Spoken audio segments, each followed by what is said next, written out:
반갑습니다. 손창용 세무사입니다. 자, 이번에 2018년 귀속 우리 종합소득세 신고와 관련해서 우리 세무사랑 프로를 활용해서 진행되는 과정들을 전체적인 부분 살펴보도록 하겠습니다. 자, 먼저 우리 2018년도 소득세 관련되는 개정세법에 대한 내용들 일단 정리하고 우리 세무사랑 프로와 관련되는 부분으로 진행하도록 하겠습니다. 자, 개정세법과 관련해서 소득세법에 대한 내용입니다. 자, 첫 번째, 기타 소득의 범위 필요경비 조정이 됐습니다. 자, 공익사업과 관련 없는 지역권, 지상권 설정에 대한 대여소득은 과거에 계속 기타 소득이었는데 이 부분을 사업소득으로 변경했다라는 부분이고요. 자, 그 다음에 필요경비가 축소됐다라는 부분입니다. 자, 기본적으로 과거에 필요경비 80% 인정해주던 부분이 광업권, 상표권, 영업권, 원고료, 인세 등과 관련되는 부분, 그 다음에 일시적 강연료나 자문료에 대해서는 70%로 18년도에는 70%로 19년도에는 60%로 변경됐다라는 겁니다. 그래서 우리 2018년도 종합소득세 신고할 때 필요경비 70% 적용된다라는 점 기억하시고요. 19년도 지금 현재 원천징수 업무 진행하시는 분들은 60% 진행하셔야 되겠습니다. 자, 사업용 유형 고정자산 처분 손익에 대해서 과세를 하고 있습니다. 자, 2017년도 때까지는 복식부기 의무자가 업무용 승용차를 매각했을 때에는 과세 대상 소득으로 보고 있었습니다. 자, 그 범위를 조금 더 확대를 했죠. 확대를 해서 사업용 유형 고정자산으로 부동산은 물론 제외하도록 되어 있습니다. 자, 부동산은 양도소득으로 과세를 할 거기 때문에 제외를 했고요. 그 처분 소득에 대해서 과세 소득으로 들어간다라는 겁니다. 그래서 유형 고정자산의 범위를 보면 감가상각 대상 자산으로서 차량 운반구, 공구기구, 비품, 기계장치 관련되는 부분으로 전체 포함이 되어 있습니다. 자, 그래서 처분 가액을 양도소득으로 총수익금액에 포함을 시킨과 동시에 필요경비로 유형고정자산의 양도 당시 장부가액을 필요경비로 인정을 해주고 있다라는 겁니다. 자, 그 다음에 추계 신고 시에는 어떻게 될 거냐 하는 부분인데 추계 결정 시에 수익금액에 포함이 된다라는 겁니다. 어떤 부분이 양도가액이 포함이 됩니다. 그래서 추계 신고하시는 분들 같은 경우에 주의하셔야 됩니다. 물론 복식부기 의무자가 추계 신고하는 경우는 그렇게 흔한 일은 아닙니다만은 어쨌든 복식부기 의무자가 추계로 신고할 때는 이 양도가액, 유형 고정자산의 양도가액도 총수익금액에 포함을 시킨 상태에서 진행을 해야 됩니다. 자, 그래서 이 처분 손익에 대한 과세 방법은 결과론적으로는 기업회계에서 이야기하는 부분으로 우리가 한다면 장부가액과 양도가액의 차액인 처분 손익을 손익계산서에 반영하고 있죠. 순액법의 개념입니다. 순액법의 개념으로 정리를 하고 있다라고 하면 세법에서는 어떻게 하느냐? 소득세법에서는 총액법으로 처리한다라는 겁니다. 총액법으로 정리가 되고 있다. 요 두 개의 차이가 좀 있습니다. 그래서 우리 뒤쪽에서 세무사랑 프로를 통해서 사례를 통해서 어떻게 순액법과 총액법을 정리를 할 건지에 대한 부분 살펴보도록 하겠습니다. 자, 다음은 지역권, 지상권 설정 대여소득의 총수익금액 및 수입시기 및 총수익금액 계산 관련 부분이 개정이 되어 있습니다. 우리 교재 3페이지에 나와 있는데 월할 계산하도록 되어 있다라는 겁니다. 부동산 임대 선세금의 총수익금액 계산과 마찬가지로 기간 계산하도록 되었다라는 부분이고요. 보험 차익금의 일시상각 충당금 처리 기준을 명확하게 했습니다. 자, 취득자산을 처분하는 경우에 잔액을 총수익금액에 포함하도록 했다라는 부분이고요. 자, 다섯 번째, 적시상각 의제 대상이 확대됐습니다. 자, 이 부분 좀 주의해서 보셔야 되는데 사업의 폐지나 임대차 폐지로 임대차 계약에 따라서 임차 사업장을 원상회복하기 위해서 시설물을 철거하는 경우에 장부가액과 처분가액의 차액을 필요경비에 산입하도록 하고 있었습니다. 자, 사업의 폐지로만 적용이 되는 부분인데 이 사유에 사업장 이전도 추가되어 있다라는 겁니다. 사업의 폐지는 2017년 귀속분부터 사업장 이전은 2018년도 사업장 이전분부터 들어가도록 되어 있습니다. 자, 6번째 추계과세제도 합리화입니다. 추계과세 시에 감가상각 의제 대상이 추가됐습니다. 자, 이 부분이 굉장히 중요한 부분인 것 같은데 과거에 추계로 신고할 때에는 그 총 수익 금액에 경비율을 적용해서 나온 소득 금액으로 그냥 과세를 하고 감가상각 대상 자산이 있었다라고 하면 그 다음 연도에 감가상각할 때 전혀 영향이 없었습니다. 그렇지만 감가상각 의제 규정에 포함을 시켰습니다. 그래서 추계 신고 경정할 때 감가상각비 상당액이 그 추계 비용에 들어가 있다라고 보고 다음 연도부터 감가상각 계산할 때 감가상각비 비용을 인정하지 않겠다라는 부분으로 이해를 하시면 되겠습니다. 그리고 일정 규모의 사업장에 대해서 단순 경비율 적용을 배제를 하고 있습니다.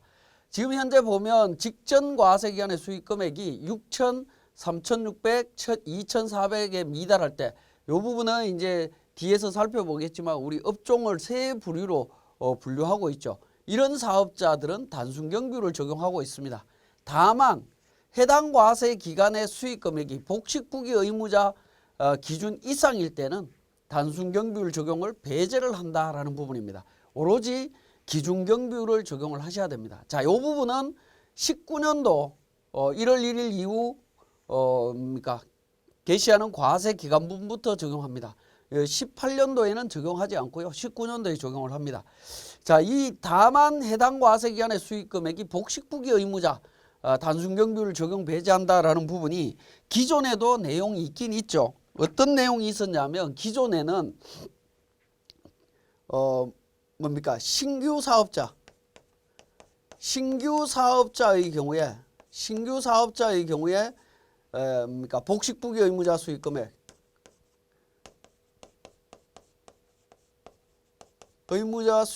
이상일 때 기준 경비율 적용하죠. 단순 경비율 배제했습니다. 단순은 배제됐다라는 겁니다. 그죠? 배제하고 있었는데 이 부분은 당연히 신규로 사업을 하는 부분이고요. 19년도부터 적용될 이 내용은 계속 사업자입니다. 그죠? 계속 사업자의 경우에도 복식부기 의무자, 당해 연도의 복식부기 의무자 수익 금액에 해당이 된다라고 하면 단순 경비율을 배제하겠다라고 규정을 그러니까 폭넓게 좀 개정을 했습니다. 그래서 19년도부터 적용되는 요 규정도 굉장히 좀 조심해서 살펴봐야 될 내용으로 보여집니다. 물론 이제 18년도에는 적용되지 않는다라는 거, 이 부분도 기억해 주시고요. 자, 소득세 최고 세율이 조정이 됐습니다. 1억 5천, 3억까지, 그러니까 1억 5천까지 35%, 1억 5천에서 3억 원까지 38%, 5억 원까지가 40%, 5억 초가 42%로 이렇게 확대됐고요. 부동산 매매업자의 세액 계산 특례라고 해서 양도소득세 중과 대상 주택 등의 양도시에 세액 계산 특례를 적용하도록 하고 있습니다. 이제 중과되는 부분인데 양도소득세와 비교 과세 부분이 있겠죠. 차별이 되는 부분인데 그 부분을 해결하기 위해서 개정이 됐다라고 볼 수 있겠습니다. 자, 그 다음에 성실신고 확인자 선임신고서 제출 특례를 마련했습니다. 상속이나 출국해서 그러니까 출국이 일어났을 때 어떻게 할 거냐 하는 문제였는데, 자, 이 부분이 사망 시에는 상속 개시일이 속하는 달에 4개월이 되는 날까지, 출국했을 때는 출국일 전날까지 성실신고 확인자 선임신고서를 제출하도록 하고 있습니다. 자, 이 부분은 규정이 없던 부분을 좀 합리적으로 보완을 했다라고 보시면 되겠고, 10번에 사업자의 계산서 관련되는 가산세 등을 합리화했습니다. 자, 계산서 지연 발급 가산세를 신설을 했는데 과세 기간 말에 다음 달 25일까지 미발급했을 때 공급가액의 2%, 지연 발급하면 1%로 적용하겠다라는 거고요. 현금 영수증 등 불성실 발급 수치 가산세를 신설했습니다. 자, 위장 가공 계산서 관련되는 가산세는 과거에 있었는데 현금 영수증이나 신용카드 매출 전표 뭐 이런 부분들이 위장 가공일 때에도 2%의 가산세를 매기겠다라고 규정을 만들었습니다. 자, 그 다음에 11번째에 공동사업자 사업자 등록 신청 등에 대한 개선입니다. 사업자 등록 신청이나 정정신고 시에 해당 내용을 신고한 경우에는 공동사업자 등의 이동신고서를 제출한 걸로 봅니다. 그래서 이런 변동사항이 있을 때는 신고를 하지 않으면 가산세 문제가 발생을 하는데 이 부분을 조금 더 납세자 입장에서 개선을 했다라고 보시면 되겠습니다. 자, 12번째 현금 영수증 의무 발급 대상 업종 확대해서 이런 업종들이 확대됐다라는 거고요. 자, 그 적용 시기가 19년 1월 1일 이후 부분부터 적용을 합니다. 자, 전자계산서 의무 발급 대상자가 확대됐습니다. 자, 의무 발급 기존은 어떻게 돼 있었냐면 전전과세 기간에 사업장별 수익금액 과세 면세 합쳐서 10억 원이었는데 이 부분이 직전과세 기간으로 바뀌었습니다. 직전과세 기간으로 바뀌었고 사업장별로 총 수익금액 3억 이상이면 그러니까 전자계산서 의무 발급 대상자로 변경이 되었다라는 부분입니다. 자, 그리고 의무 발급 기간도 7월 1일부터 다음 연도 6월 30일까지고요. 자, 그 다음에 직전 과세 기간에 사업장별 과세 공급가액이 3억 원 이상이면 전자세금 계산서 의무 발급 대상자입니다.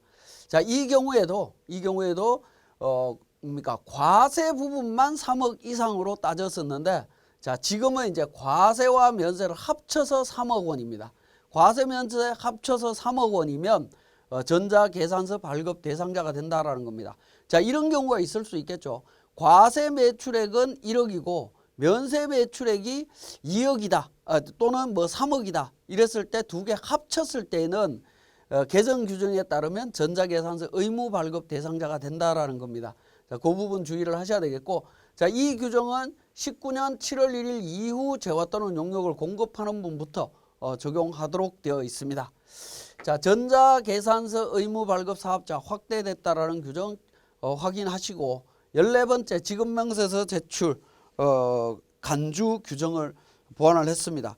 전자세금계산서 발급명세서를 전송을 했을 때에는 지급명세서 제출 간주로 인정하겠다라는 부분이 되겠습니다.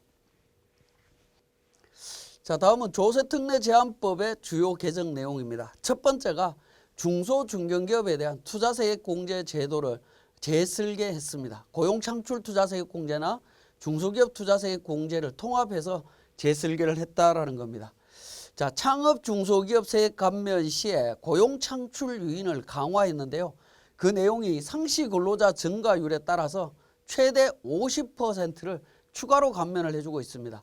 창업 중소기업에 대해서는 기본적으로 우리가 감면율이 50%를 감면을 해주고 있는데 고용이 많이 증가됐다라고 하면 최대 50%를 추가로 감면을 해주기 때문에 결국에는 100% 세액 감면이 일어날 수 있다는 겁니다. 자, 추가 감면의 요건이 창업 2년 차부터 전년 대비 고용 증가율이 증가율 곱하기 2분의 1입니다. 그래서 고용이 많이 증가되면 많이 증가될수록 감면율을 추가로 더 적용받을 수 있다라고 이해를 하시면 되겠고요. 자, 세 번째입니다. 신성장 서비스 창업기업에 대한 세액공제 제도 지원을 확대했습니다. 인공지능이나 사물 인터넷, 클라우드 등에 대한 신성장 서비스 업종에 대해서는 감면율을 상향했는데요. 이 감면율을 보면 뭡니까? 그 3년간 75%, 2년간 50% 적용을 해주고 있습니다. 자, 기본적으로 창업 중소기업은 앞에서도 잠깐 말씀드렸지만 50% 감면을 해주고 있는데 신성장 서비스업 같은 경우에는 최초 3년간은 75%를 감면해주겠다라는 부분으로 이해를 하시면 되겠습니다. 자, 그 다음에 중소기업 특별세액 감면 재설계했습니다. 고용과 연계해서 재설계가 되어 있는데 기존의 감면세액은 동일하게 계산을 합니다. 다만 이제 감면 한도가 신설이 되는데 감면 한도는 1억 원입니다. 1억 원까지 적용을 하고요. 자, 고용이 감소되면 1인당 500만 원을 한도로 축소하겠다라는 겁니다. 자, 한 사람당 500만 원씩 한도를 줄이기 때문에 최대 20명 이상의 고용이 감소되면 중소기업 특별세 감면 한도는 제로가 나오게 됩니다. 그럼 적용을 못 하겠죠. 물론 이제 고용이 그만큼 감소하거나 또는 우리 개인 사업자의 중소기업 특별세 감면 적용을 보면 최대 뭐 1억 원까지 적용되는 사례는 거의 찾아보기가 힘들기 때문에 크게 문제되지는 않겠지만 그래도 한도가 설정되어 있다는 점 기억하시고요. 그 다음에 다른 제도와 중복 적용 여부인데 고용정대세제나 사회보험료 세액공제와 중복 적용이 된다라는 겁니다.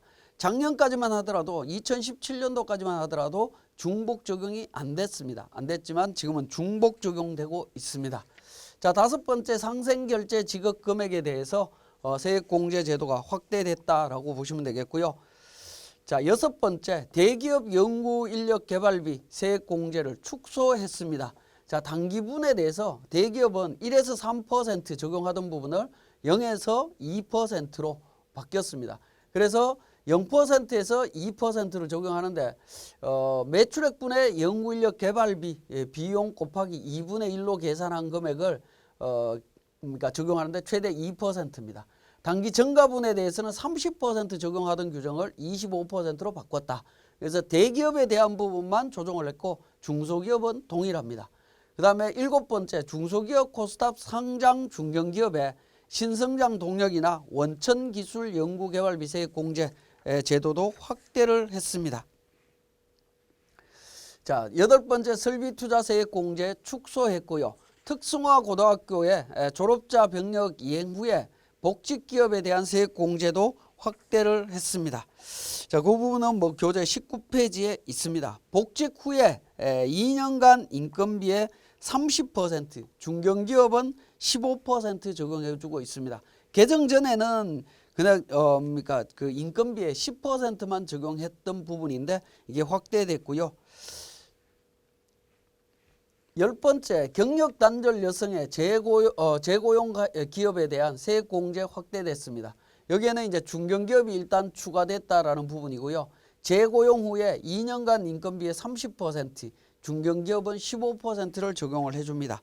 과거에는 중견기업은 적용이 안 됐던 부분이기도 하고 중소기업에 대해서 인건비의 10%만 적용해주던 부분인데 지금은 30% 적용해주고 있습니다. 자, 11번에 중소기업에 대한 근로소득 정대세제 지원 확대했습니다. 그래서 3년간 평균임금 증가율 초과 임금 증가분에 대해서 중소기업에 대해서 원래 10% 적용하던 부분을 20%로 확대했습니다. 확대함과 동시에 상시 근로자의 범위를 좀 축소를 했습니다. 총급여 7천만 원 이상인 사람은 제외하도록 규정을 했습니다. 과거에는 1억 2천 이상일 때 제외됐는데 이 부분을 조금 다운해서 7천만 원 이상인 사람은 제외하는 걸로 개정을 했습니다. 자, 그 다음에 12번째 고용정대세제를 신설을 했습니다. 자, 고용창출투자세액 공제, 청년 고용정대세제를 통합 재설계해서 고용정대세제를 신설을 했고요. 자, 요건을 보면 과거에는 고용창출투자나 뭐 이런 쪽은 투자가 이루어져야만이 세액 공제가 가능했는데 지금은 투자가 없어도 고용이 증대되면 1인당 공제를 해주겠다라는 부분으로 바뀌었습니다. 적용 대상자는 청년 정규직과 장애인에 대해서 우대해서 지원을 해주고 있습니다. 기본적으로는 상시 근로자 수가 늘어나면 적용해 주는데 청년이나 장애인에 대해서는 우대 적용이 된다라는 거고요. 지원 기간은 대기업은 1년 당해 연도에만 해줍니다. 근데 중소기업이나 중견기업은 2년간 해줍니다. 2년간 적용을 해주고요.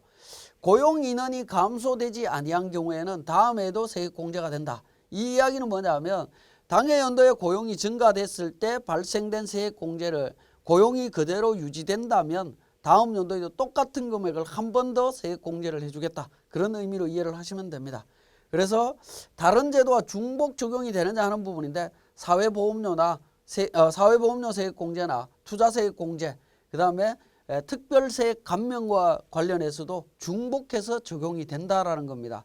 그래서 중복 적용이 된다라는 점도 굉장히 중요한 부분이죠. 과거에 중복 적용이 안 됐던 부분인데 이번에는 중복 적용으로 바뀌었습니다. 자, 13번째 비정규직 전환기업에 대한 세제 지원을 확대했다라는 부분이고요.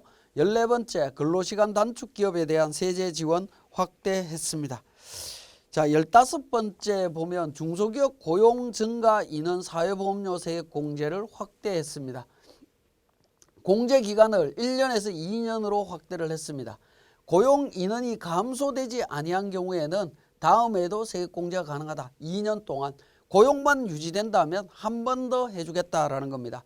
고용이 증가되면 인건비도 증가되기도 하지만 실질적으로는 그러니까 인건비 외에 준조세 성격인 국민연금, 건강보험, 고용보험료, 산재보험료 이런 부분에 부담이 많이 발생을 합니다. 그런 부분 때문에 새로 그러니까 확대 적용하고 있다라고 보시면 되겠고요.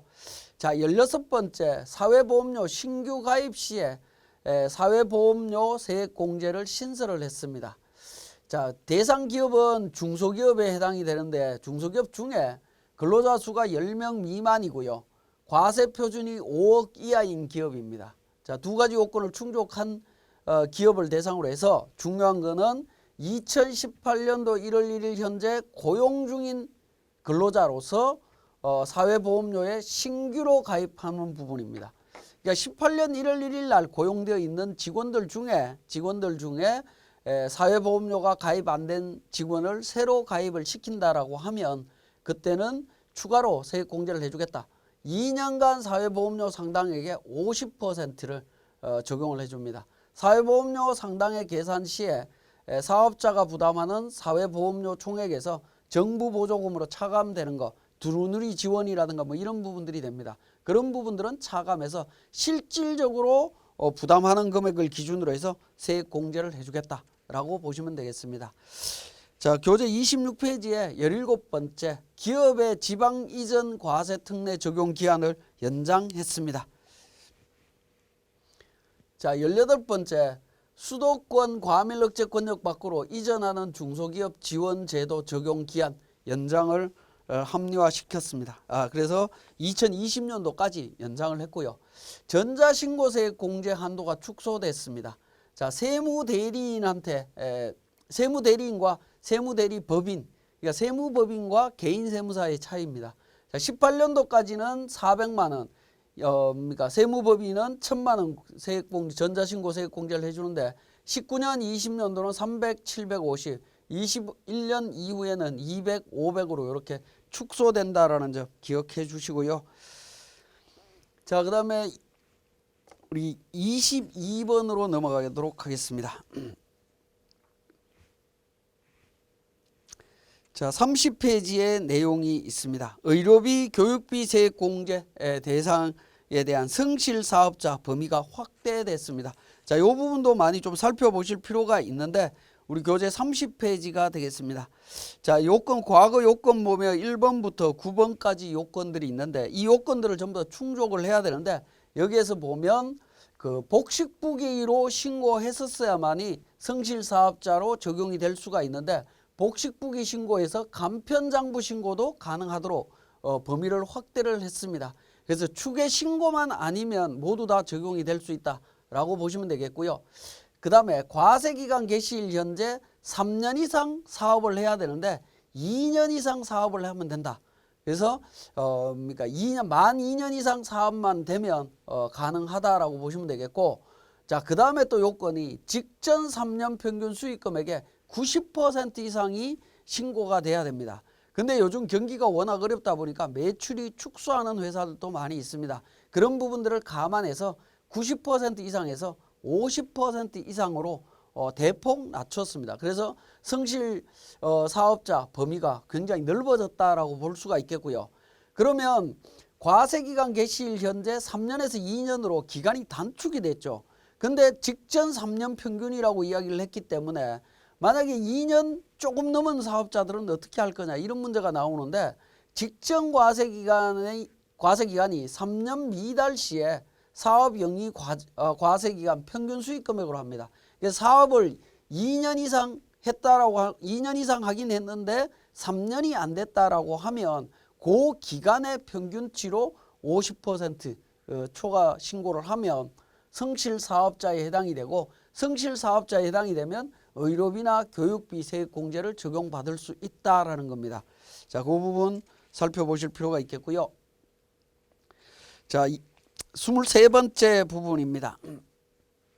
성실사업자에 대한 의료비 세액공제 중에 난임시술비 공제율을 인상했습니다. 이거는 근로소득 연말정산할 때 의료비 세액공제에서 난임시술비는 15%에서 20% 적용하도록 돼 있죠. 거기에 따라서 맞췄다라고 보시면 되겠고요. 그 다음에 성실신고 확인제도 적용 대상 확대 및 개선해서 적용 확대입니다. 도소매업종은 20억에서 15억으로 낮춰졌고요. 범위가 확대됐습니다. 그 다음에 제조, 건설, 음식점 등은 10억 기준에서 7억 5천 이상일 때 성실신고 확인 대상자가 됩니다. 그 다음 부동산 임대업이나 학원, 그 다음에 의원, 병원 같은 경우에는 5억 원 기준이 그대로 유지가 되고 있습니다. 자, 그 다음에 세액공제 한도도 확대됐습니다. 세액공제 한도가 100만 원에서 120으로 확대됐고요. 성실신고 확인서 미제출 가산세를 별도로 적용을 합니다. 과거에는 무신고 가산세, 무기장 가산세 둘 중에 큰 금액과 성실신고 확인서 미제출 가산세가 동시에 적용이 되면 셋 중에 큰 금액이 적용되는 방식으로 되어 있었습니다. 그렇지만 개정을 해서 그러니까 무신고, 무기장 가산세가 적용되더라도 성실신고 확인서 미제출 가산세는 별도로 적용한다라는 겁니다. 이 부분 주의하셔야 되고 미제출 가산세는 5%입니다. 5% 별도로 적용된다라는 점 기억하시고, 자, 마지막으로 성실신고 확인 비용 세액 공제를 합리화했는데 적용 범위를 확대했습니다. 과거에는 여러 사업장 중에 하나라도 성실신고 확인서를 제출하지 않으면 세액 공제를 적용받을 수가 없었지만 일부 사업장만 성실신고 확인을 받는 경우에도 세액 공제가 적용되도록 했습니다. 그래서 납세자의 어떤 세부담이라든가 이런 부분들이 조금은 줄어들 수 있을 걸로 보여집니다. 자, 지금까지 2018년 귀속 소득세 신고와 관련되는 개정세법 내용에 대한 부분이었습니다.